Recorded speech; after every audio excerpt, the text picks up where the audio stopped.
ಸ್ನೇಹಿತರೆ ನೋಡಿ, ಇದು ಜಗಳೂರು ತಾಲೂಕು, ದಾವಣಗೆರೆ ಜಿಲ್ಲೆ.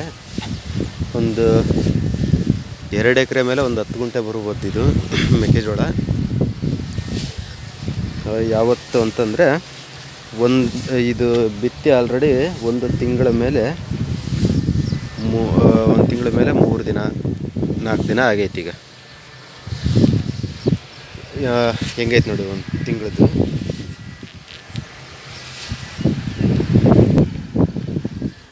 ಈ 1 ತಿಂಗಳು ಒಂದು 4-5 ದಿನ ಆಗೈತಾ.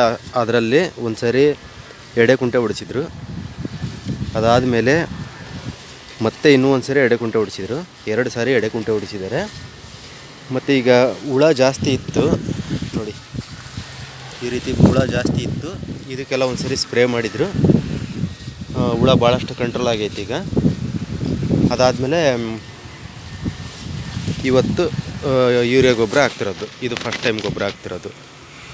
ಒಂದು 20 ದಿನದಲ್ಲಿ ಒಂದು ಸರಿ ಔಷಧಿ ಹೊಡೆದಿದ್ದು ಬಿಟ್ಟರೆ, ಹುಳಕ್ಕೋಸ್ಕರ ಔಷಧಿ ಹೊಡೆದಿದ್ದು. ಅದು ಬಿಟ್ಟರೆ ಈಗ 1 ತಿಂಗಳ ಮೇಲೆ ಒಂದು 4-5 ದಿನ ಈಗ ಯೂರಿಯಾ ಗೊಬ್ಬರ ಹಾಕ್ತಿರೋದು. ಸುಮ್ಮನೆ ಹಂಗೆ ಚೆಲ್ತಾ ಇರೋದು, ಹಂಗೆ ಕೈಯಲ್ಲಿ. ಗಿಡದ ಬುಡಕ್ಕೂ ಏನು ಆಗ್ತಾಯಿಲ್ಲ, ಸುಮ್ಮನೆ ಕುತ್ಕೊಂಡು ಹೋಗ್ತಿರೋದು. ಟ್ರ್ಯಾಕ್ಟರಿಂದ ಸ್ವಲ್ಪ ಆಲೆ ಗೊಬ್ಬರ ಏರಿಸಿದ್ರು, ಕೊಟ್ಟಿಗೆ ಗೊಬ್ಬರ ಮುಂಚೆನೇ. ನೋಡಿ ಎಲ್ಲ ಎಷ್ಟು ಚೆನ್ನಾಗೈತೆ. ಸ್ನೇಹಿತರೆ, ನಿಮ್ಮ ಭಾಗದಲ್ಲಿ ಯಾವ ಥರ ಇದ್ದಾವೆ ಮೆಕ್ಕೆಜೋಳ ಅಂತ ನೋಡಿ. ಇದಕ್ಕೆ ನೀರು ಬಿಟ್ಟಿಲ್ಲ. ಈ ಮೆಕ್ಕೆಜೋಳಕ್ಕೆ ಏನು ಕಾಣಿಸ್ತಾ ಇದೆಯೋ ಇದೆಲ್ಲ, ಇದಕ್ಕೆ ನೀರೇ ಬಿಟ್ಟಿಲ್ಲ, ಬರೀ ಮಳೆಗೇ ಬಂದಿರೋದು ಈ ಕಡೆ ಸೈಡು. ಮತ್ತು ಇಲ್ಲಿ ಕಾಣಿಸ್ತಾ ಇದೆಯಲ್ಲ, ಇಲ್ಲಿ ಜೆಟ್ ಇಟ್ಟಿದ್ದಾರೆ ನೋಡಿ. ಜೆಟ್ ಫಸ್ಟ್ ಟೈಮ್ ಇಟ್ಟಿದ್ದಾರೆ, ಅಲ್ಲಿಂದ ಇಟ್ಕೊಂಬಂದಿದ್ದಾರೆ. ಇನ್ನೂ ಇಲ್ಲಿಗೆ ಲಾಸ್ಟ್ ಆಗೈತೆ. ಈ ಸೈಡು ಯಾವುದೇ ಇನ್ನೂ ನೀರೇ ಬಿಟ್ಟಿಲ್ಲ. ಇದು ಬರೀ ಮಳೆಗೇ ಈ ರೀತಿ ಬಂದಿರೋದು. ಇದು ನೋಡಿ ಹೆಂಗೈತೆ. ಇದೆಲ್ಲ ನೀರೇ ಬಿಟ್ಟಿಲ್ಲ. ಇದು ಮಳೆಗೆ ಏನು ಬೆಳೆದಿರುತ್ತೋ ಅದೇ ಬೆಳೆನೇ ಇದು. ಆ ಕಡೆ ಮಾತ್ರ ಮಳೆ ಲೇಟ್ ಆಯಿತು ಅಂತ ಆ ಕಡೆಯಿಂದ ನೀರು ಬಿಡ್ತಾ ಬಂದಿದ್ರು. ಇನ್ನೂ ಕವರ್ ಮಾಡಿದ್ದಿಲ್ಲ. ಬಟ್ ಅಷ್ಟರೊಳಗೇ ನಿನ್ನೆ ಮಳೆ ಬಂತು.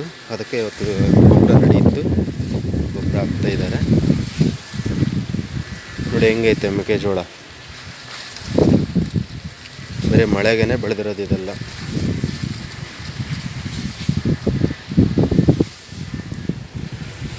ನೋಡಿ ಸ್ನೇಹಿತರೆ, ನಿಮ್ಮ ಭಾಗದಲ್ಲಿ ಮೆಕ್ಕೆಜೋಳ ಈ ರೀತಿ ಇದಾವ ಅಂತ ಕಮೆಂಟ್ ಮಾಡಿ ತಿಳಿಸಿ.